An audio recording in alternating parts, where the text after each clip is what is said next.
कुटे उद्योग समूहाचे सर्वेसर्वा सुरेश कुटे आणि अर्चना कुटे यांना आर्थिक गैरव्यवहाराप्रकरणी पोलिसांनी अटक केलेली आहे। ते सध्या बीडच्या जिल्हा कारागृहामध्ये आहेत।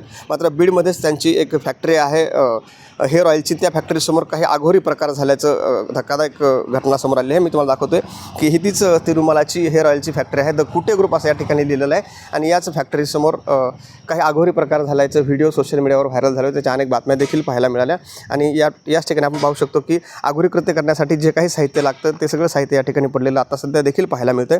त्यामुळे हा प्रकार नेमका कशामुळे झाला आणि हा प्रकार कुणी केला हे अद्यापही समोर आलेलं नाही। मात्र हा प्रकार झाल्यानं या परिसरामध्ये काही वेळ भीतीचं वातावरण निर्माण झालेलं होतं आणि हा प्रकार कोणी केला, कशा संदर्भात झाला हे देखील अद्याप स्पष्ट झालेलं नाही। मात्र गेल्या काही दिवसापासून आर्थिक गैरव्यवहाराप्रकरणी तिरुमलाचे जे काही सर्वेसर्वा आहेत सुरेश कुटे असतील, अर्चना कुटे असतील यांना अटक करण्यात आलेली आहे।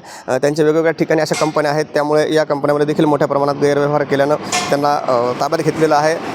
50हून अधिक गुन्हे त्यांच्यावर दाखल झालेले आहेत आणि त्यामुळे या प्रकरणात आता त्यांच्या कंपनीसमोर कुणी असं हे आघोरी कृत्य केलं किंवा कशाच्या कारणावरून झालं हे देखील अद्याप स्पष्ट झालेलं नाही। मात्र कालपासून कुटेंच्या कंपनीसमोर कोणीतरी आघोरी कृत्य केलं याचे व्हिडिओ आणि याच्या बातम्या समाज माध्यमावर व्हायरल झालेल्या आहेत आणि याची चर्चा सध्या बीडमध्ये पाहायला मिळते। सहकारी कॅमेरामन मुकुंद मी आप्पासाहेब मोहोरकर, लोकाशा टीव्ही बीड।